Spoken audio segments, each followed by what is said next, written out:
કે જેના થકી આપણે અત્યારે જે ખેતી કરીએ છીએ એના કરતા કંઈક વિપરીત પરિસ્થિતિમાં કંઈક ખેતીનું નવું સમજવાનું છે. ખેતી બધાય કરીએ છીએ પણ આપણને કંઈક ને કંઈક નવું કરવા માટેની પ્રેરણા અહીંથી મળવાની છે. એમાંથી એક છે વીડી કાલરિયા સાહેબ અને એક છે નાળુ. જે બંને સાહેબો ઉપલેટાથી આવે છે અને વિઝિટ માટે આપણે એમના ફાર્મ પર પણ જવાનું થશે આગળના. બરોબર છે? એટલે આપણે શાંતિથી સારી રીતે એમને સમજવાના. બરોબર છે? કેમ કે આપણા માટે રસપ્રદ વિષય આ રહેવો છે. કેમ કે પ્રાકૃતિક છે એટલે આજના સમયમાં બધાને ખબર જ છે કે આપણે ખેતી કરીએ છીએ વર્ષો વર્ષ, પણ જે ઉત્પાદન મળવું જોઈએ. આગળની વાત કરીએ તો કે કપાસનું ઉત્પાદન આપણે કેટલા મણ લેતા હતા? ઘરે 10 મણ 15 મણ. બરોબર છે કે પ્રાકૃતિક ખેતી કોઈ પણ ખર્ચો બીજો બહારનો કરતા નથી, રાસાયણિક ખાતર વાપરતા નથી. ડિટેલમાં કહેશે છતાં એ લોકો 50-60 મણ એથી વધારે પણ લેતા હતા. બરોબર ને? પ્રાકૃતિકમાં તો આપણું કાઈ કેવું કે આપણે આટલું બધું રાસાયણિક ખાતર નાખીને છતાં ઉત્પાદન ન કરતું હોય અને એ લોકો જો પ્રાકૃતિક કરીને આવું ઉત્પાદન લઈ શકતા હોય તો કાઈ આપણામાં એમનામાં અલગ ઘણું છે, ડિફરન્ટ છે વાત. બરોબર ને? તો આપણે શાંતિથી એમને સાંભળવાના.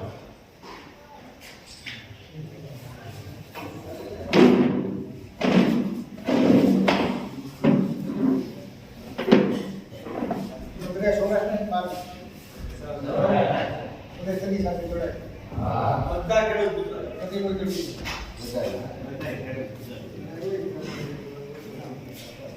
આપણે ખેતી કરતા હે ખેડૂત આવે ને તમે બે ખેડૂત છીએ, ખેતરેથી જ આવ્યા છીએ, રીતા જ ખેતરથી તો વધારે થાય ખેડૂત આપણે પછી આખી પ્રાકૃતિક ખેતી એ પહેલાં હે ને તમે થોડું એવું નવીન વસ્તુ કે જે આપણા જીવનશૈલી સાથે જોડાયેલી છે. આપણું પ્રાકૃતિક શબ્દો તો બોલી છે બરોબર, જે વૈદિક પદ્ધતિથી ખેતી થતી હતી ને એ ક્યાંથી બધી આવી આપણે આપીએ ને વર્ષો પહેલાં આપણી ખેતી વખણાતી. નહીં હતું ટ્રેક્ટર કાંઈ નહોતું, કોઈ વસ્તુ નહોતું, ખાતર નહોતું, દવા નહોતું. આખા વિશ્વમાં કંઈ ખેતી ના થાય. વૈદિક એટલે ઋષિમુનિઓ ખેતી, આપણા પૂર્વજ. આપણું એક વૈદનું વિજ્ઞાન છે અને આધુનિક વિજ્ઞાનનો સમન્વય કરીને અમે પ્રાકૃતિક ખેતી કરી છે. ઓર્ગેનિક ખેતી, પ્રાકૃતિક ખેતી, સજીવ ખેતી ઘણા શબ્દ છે. એમાંથી અમે પ્રાકૃતિક એટલે અમારે બહારથી કાંઈ લેવા જવાનું નથી. અત્યારે બધે ક્રેઝ આવ્યો છે ઓર્ગેનિક ખેતી, ઓર્ગેનિક. અમે ઓર્ગેનિક હતી. ઓર્ગેનિક એટલે રાસાયણિક આ દુકાન બંધ કરી બાકી બધા લોકો સમજી ગયા છે, ખેડૂત એમ નથી. પણ છતાં એના કરતાં એક ઋષિ પરંપરા ખેતી એટલે આપણી ડિઝાઇન વખણાતી કે ઉર્જા એમની બધી ઉર્જા શબ્દ સાંભળ્યો છે ને. હું પણ છું, તમે આપણે જે કઈ રીતે આપણે ઉર્જા. બીજું નક્ષત્રનો નક્ષત્રમાં ક્યારે હોવાય મોટું આખું વિજ્ઞાન છે. આપણી બીજું ભૂલી ગયા છે. આપણે બર્થડે ઉજવી છીએ તો આપણે પેલા ઘરની અંદર ટાઈમિંગ માટે આપણે દીવો થાય તો આપણી સંસ્કૃતિ આખી ચેન્જ થઈ ગઈ છે. બર્થડે ઉજવી છે દીવો બોલવી છે. તો આપણી પરંપરા નથી. પરંપરા આપણી બીજાની આપણે આવી થઈ ગઈ. એની રીતે આપણે લોકો એનાથી અવગત થઈ ગયા. બીજી શું છે તો તમને મોબાઈલની ઉર્જાની વાત કરી તો ઉર્જા બે પ્રકારની, પોઝિટિવ, નેગેટિવ. પોઝિટિવ ઉર્જા આપણા માટે સારા માટે, નેગેટિવ ઉર્જા આપણે નુકસાન. એ રીતે ખેતીની અંદર ખેતીમાં બે રીતની ઉર્જા હોય, પોઝિટિવ, નેગેટિવ. દરેક વસ્તુ પ્રકૃતિએ જે નિર્માણ કર્યું છે બધી બધી વસ્તુ ઉર્જા આપવાની છે. અમેરિકા તમારો ભાઈનો ફોન આવે, આપણા ભાઈનો ફોન આવ્યો, ફાધરનો મેથરભાઈ, એનો જ અવાજ આવે તો કેમ અમને એવું લાગ્યું છે કે એ કેમ અવાજ આવે? ઉર્જા વેવથી તરંગથી આવે છે. તો તમે પ્રાર્થના કરો ને ભગવાનને, સ્કૂલે રાખી દઈશ ને પ્રાર્થનાનું મહત્વ કોઈને ખબર છે?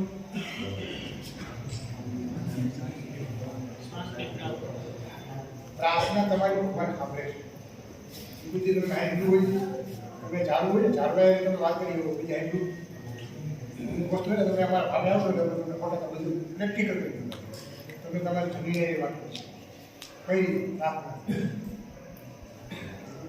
બીજું કે તમે ઉર્જા તમે માની લો કે તમારી પોઝિટિવ નેગેટિવ હોય, પોઝિટિવ ઉર્જા આપણે હંમેશા માટે શરીરને કે જમીનને કે પ્રકૃતિને એના વિચાર એવી રીતે દરેક ઝાડુ પોઝિટિવ નેગેટિવ.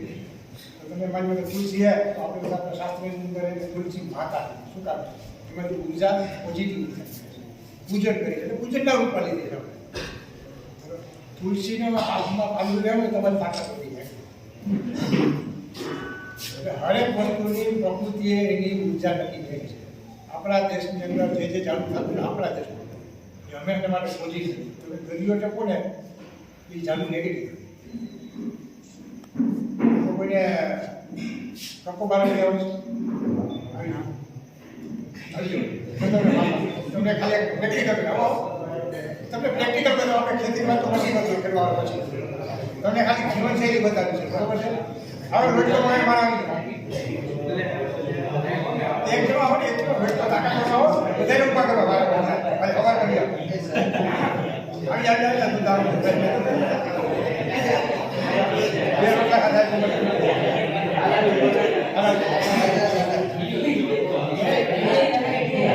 તમારે શીખવા માટે વસ્તુ તમારે શીખવા માટે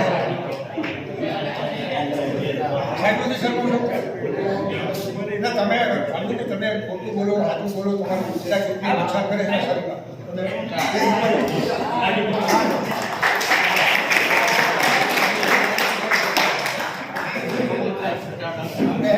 આપણે પૂજા તરીકે આપણે વાત કરીને આપણે અંગ્રેજી બોલી કે હિન્દી બોલી ગુજરાતની માતૃભાષા તમે ઇંગ્લિશ બોલશો ને તો તમારી માતૃ છે ને પૂજા બોલવાની છે કેટલું એટલે તમને પ્રકૃતિ નિર્માણ કર્યું છે જે તે વસ્તુ જાતે એના માટે તો એ તમારે આજે ભાઈ છે ને ટોકો બારાકડી આવે છે એબીસીડી આવે બરોબર છે આપણે ગામડાનું છે ને શું કરો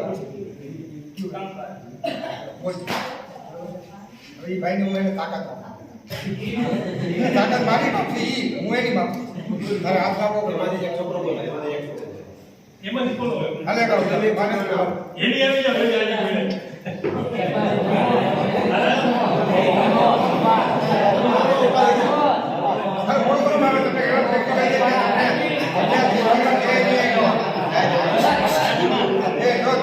જેટલા મેં વધારે આપશું ને તમને અચરો થાય એવી વસ્તુ આપી છે વૈદિક જ્ઞાન આપી છે કોઈ એવું નહીં હોય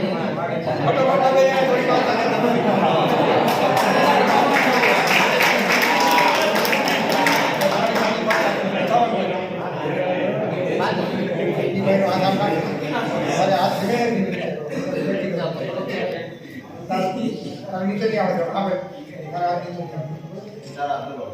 હું તો કહું તારે નીચે નહીં આવે તાકાત મેં કરતી તાકાત કરી તમને ખબર પડી ને ભાઈ તાકાત તારે કરવાની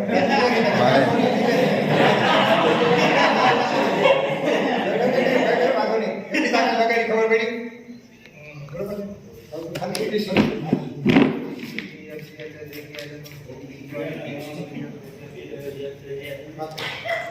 આખર પાછું હાથ દે શું થયું આ પ્રકૃતિ આપણે આપણું કરવાનું છે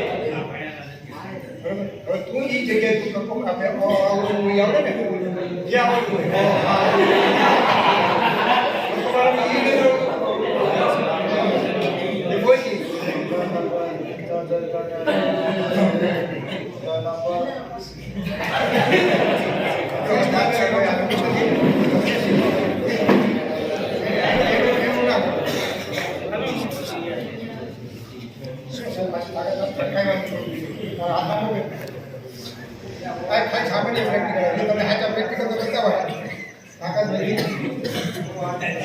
શરૂઆત કરી તમે સ્ટુડન્ટ હતા એટલે તમે આપણે ઇંગ્લિશના બધે બોલવા જાય છે ઇંગ્લિશ આપણે જરૂરી છે તમે સાત સમુદ્રની ભાષા આપણે અહીંયા બોલવા જાય છે ને તો આપણી ઉર્જા આપણી માતૃભાષામાં જે વસ્તુ તમે કરો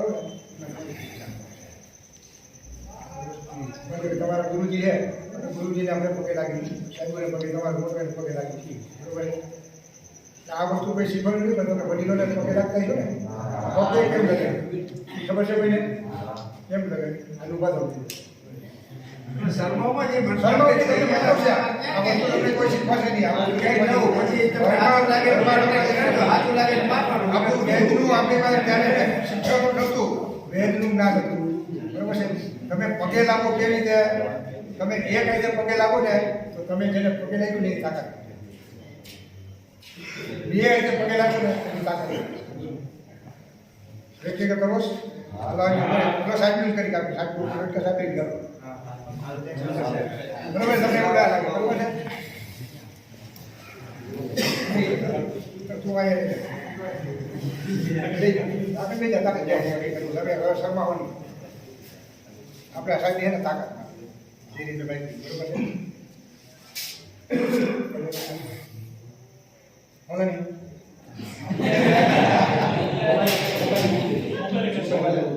મોબાઈલ કેટલું નુકસાન કરે બતાવો તાકાત બરોબર રિપોર્ટ આવી તમને અનુમાન હવે કોણ આપશે છો તમારા ગુરુ છે ને એક જ બરોબર સાચી તાકાત એમની તાકાત આપી એક જ પકડી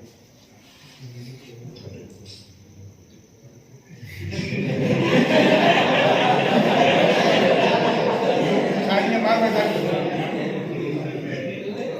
ભૂલ થઈ ગઈ છે એનાથી બે પગે લાગી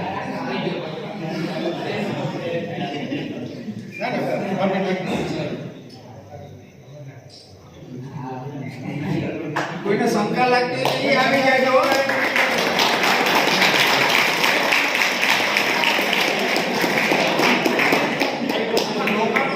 તો ખ્યાલ આવે મોબાઈલ બધા યુઝ કરો છો ને મોબાઈલ કેટલા છોકરા જ આવી જાય કેટલા ઘર ગાયું ગાયના ખાંડની કિંમત તમને ખબર છે મોબાઈલ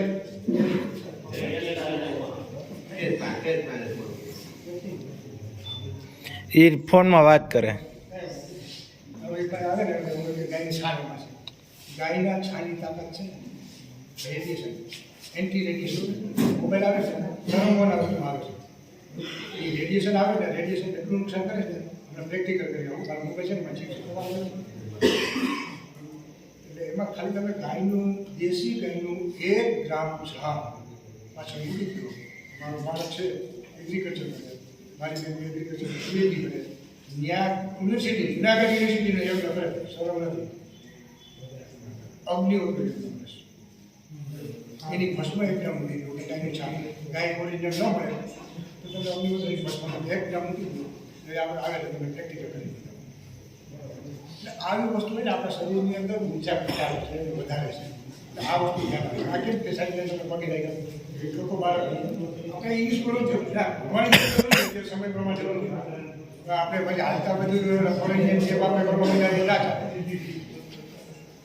બરોબર તમે ખોટું બોલતા હોય ને આવા જ્યારે ખોટું બોલતો હોય આવી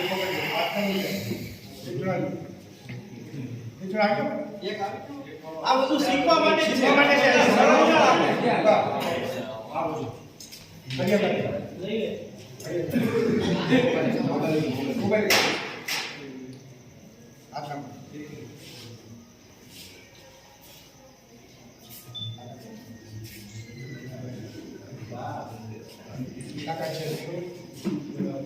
ભાઈ કેવો ટી શર્ટ કેવો નથી આ એટલું કેવું છે બ્લેક કલરનું ટી શર્ટ કોઈ જોતા જ નથી તું બોલું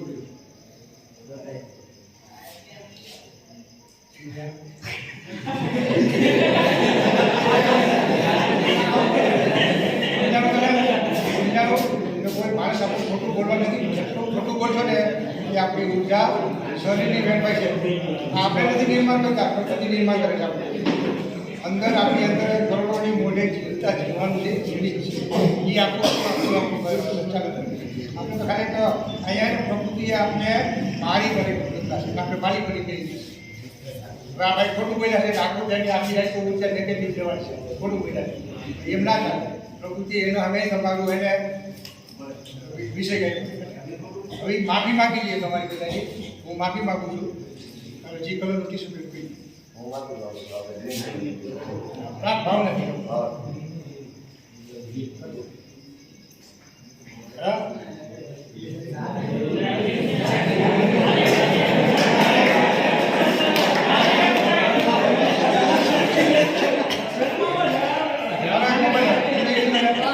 ખોટું બોલવાથી આપણી શિક્ષા શરીર